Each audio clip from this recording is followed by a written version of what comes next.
하루 종일 아무것도 못했어요. 제발 이 시기가 엄마가 계셨던 때는 아니기를. 저는 분노보다도 죄책감이었어요. 내가 지금 밥을 먹고 있는 게 옳은 건가? 우리 엄마는 얼마나 배고프셨을까? 자기 자식을 맡겨놓은 부모라면 알아차리지 않았을까요? 부모여서 좀 소홀하지 않았을까라는 죄책감이 너무 심했어요. 처음에는 저를 포함해서 거기에 모셨던 분들의 자녀분들이 조금이라도 욕을 먹는 게 두려웠죠. 2, 3일 시간이 지나면서 솔직히 이런 마음을 갖게 됐어요. 엄청나게 욕을 먹었으면 좋겠다. 엄청나게 욕을 먹는다는 건 많은 분들이 아셔야만 가능하잖아요. 차라리 많이 알려져서 욕을 엄청 많이 먹었으면 좋겠다라고 생각했어요. 내가 정말 슬퍼할 자격도 없는 것 같다라는, 조금만 더 일찍 알아차렸더라면, 거기 보내지 않았더라면 저희 엄마 지금도 살아계시지 않을까요?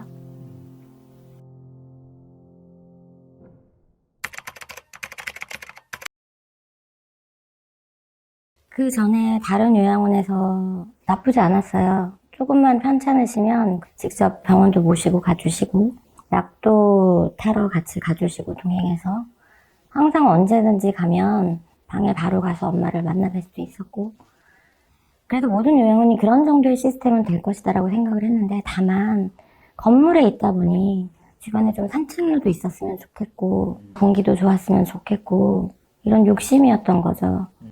되게 좋아 보였어요. 온 요양원은 그런 요건을 가지고 있었고, 굉장히 홍보에서는 아주 좋은 케어를 해주는, 이름도 그랬잖아요. 럭셔리 부티크 온 요양원.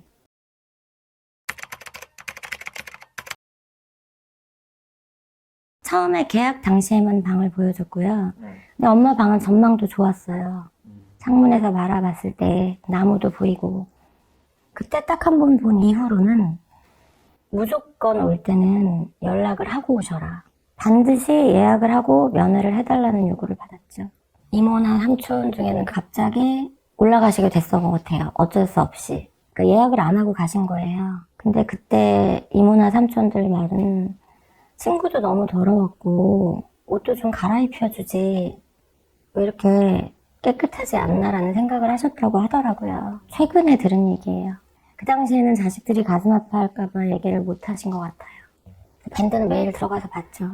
활동을 굉장히 여기는 많이 시켜주는구나. 심심하지 않으시겠다. 잘 보내드렸구나. 이렇게 생각했죠. 밥 먹는 건 한 번도 볼 수 없었죠. 저희는 1층에서만 뵈야 했으니까. 머리도 막 감겨서 빗질까지 곱게 해서 바로 갈아입으셨구나 라고 느껴질 만한 상태였어요. 그래도 엄마가 누워 계신 데 가서 옆에서 좀 얘기 좀 하고 오면 안 되나요?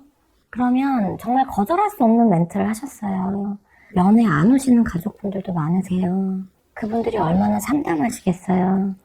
그 옆에 분들을 좀 배려해 주세요 라고 말씀하셨어요. 그럼 저희가 어떻게 올라갈 수 있고 저희 엄마만 생각하겠어요.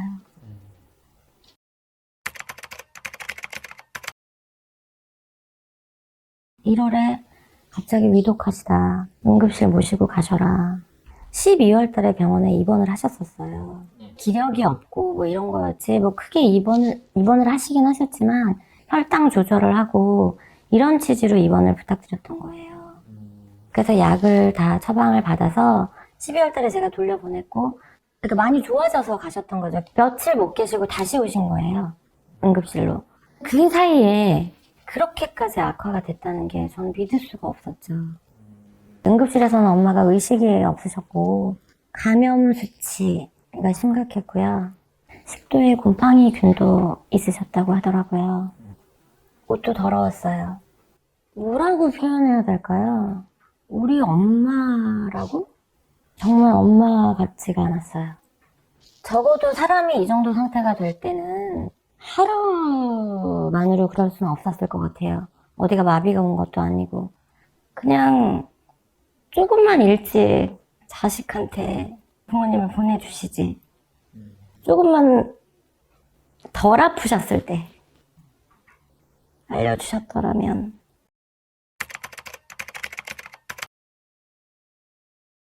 혹시 위험할까봐 로션이나 화장품 같은 걸 튜브 타입으로 사다 드렸는데요. 그걸 짜서 드셨대요. 왜? 나 우유, 요플레 이런 게 먹고 싶어서 그랬던 것 같다라고 말씀하시더라고요. 그래도 종이보다는 낫더라. 엄마 그게 무슨 소리야. 종이를 좀 뜯어서 씹어 먹어봤어. 엄마 지금 거짓말하는 거지? 농담하는 거지? 너무 놀랬죠. 전 바로 사무실에 말씀드렸죠. 이게 무슨 말씀이시냐. 그랬더니 치매가 계신 분들은 그런 일이 종종 있으시다는 거예요. 나중에 엄마 물품을 찾아와서 보니 정말로 작은 스프링 노트가 있었고요.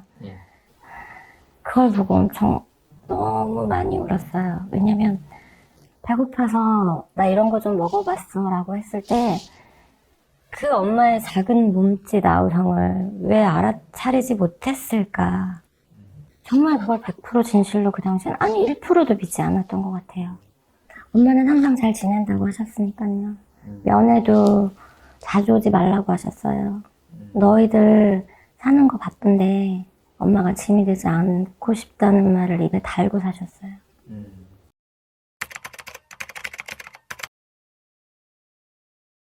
알이 박힌 보석 반지였어요. 그 알을 할머니가 주셨대요. 그리고 그쪽 요양원에서 보내준 엄마 사진에도 그 반지를 끼고 계세요. 그런데 그런 반지를 끼고 계시지 않았다고 하는 거죠. 저 그거 되게 유의미한 거여서 꼭 한번 찾아봐 주셨으면 좋겠고 찾으실 수 있을 거고 꼭 찾아서 연락을 좀 주세요라고 부탁드렸죠. 여러 번. 끝내 연락 안 주셨고 없다고 하셨어요. 엄마 소지품에서도 돈은 10원 한 장 발견되지 않았어요. 퇴소할 때. 근데 그때는 그 요양원 측에 대한 원망이 크지 않았어요. 일단 엄마가 어떻게든 살아계셔야 했고 회복이 돼야 하니까요. 그거는 생각하지 못했던 것 같아요. 그 당시에는.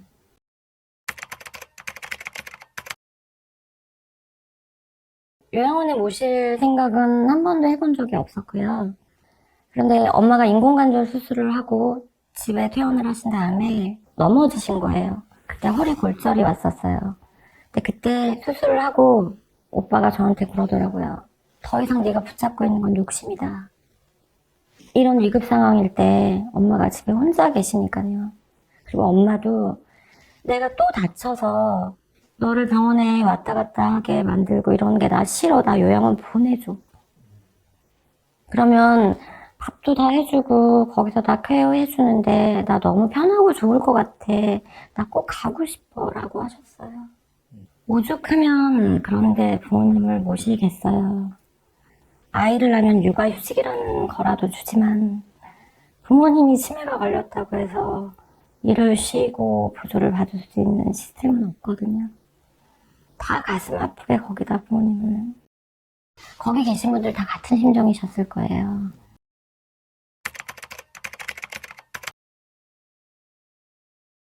저는 절대로 엄마 같은 엄마가 될 수 없거든요.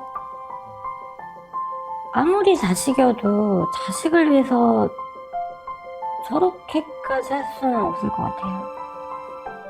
한 번도 학창시절에 엄마가 주무시는 걸 본 적이 없어요. 저희보다 항상 늦게 주무셨고 항상 먼저 일어나 계셨고 이렇게 나이가 든 자식들인데도 불구하고 자식이 1원이라도 부모를 위해서 쓰는 걸 너무 싫어하셨어요. 저희 그렇게 가난한 자식들은 아니었거든요. 그 돈을 너희들을 위해서 써라.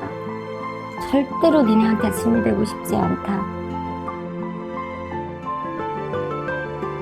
제가 엄마 면회를 갔던 날이었어요, 요양원에. 근데 너무 맛있게 드시는 거예요. 짜장면 엄마 안 좋아하잖아. 뭘 먹어도 너무 맛있을 것 같다라고 하셨어요. 저는 그것도 많이 드시지 못하게 했죠, 사실은. 당뇨여서 항상 엄마한테 못 먹게 했던 것들이 제가 너무 많거든요. 그래서 살아계신다면 엄마가 드시고 싶어 했던 거 정말 달콤한 것들 다 사드리고 같이 여행 가고 싶어요. 실컷 드시게 해드리고 싶어요. 그게 가장 죄송해요.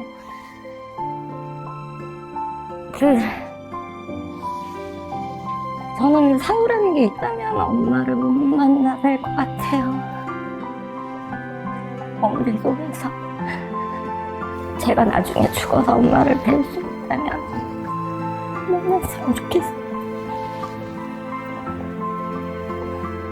솔직히 뭐 행정체분 하셔야겠지만 저는 관심 없습니다. 이미 돌아가셨고 이게 왜 행정처분이 운운돼야 되는지 저는 잘 모르겠어요. 이거 저는 소리 없는 살인이라고 생각하거든요. 그 관계자분들한테 살인으로 인한 사법적 처벌이 이루어지지 않는다면 자식인 저희가 존속살인죄를 물어주셔야죠. 사법적 처벌은 그쪽에 물어지지 않는다면 저희들한테 살인죄를 물어주시는 게 맞아요.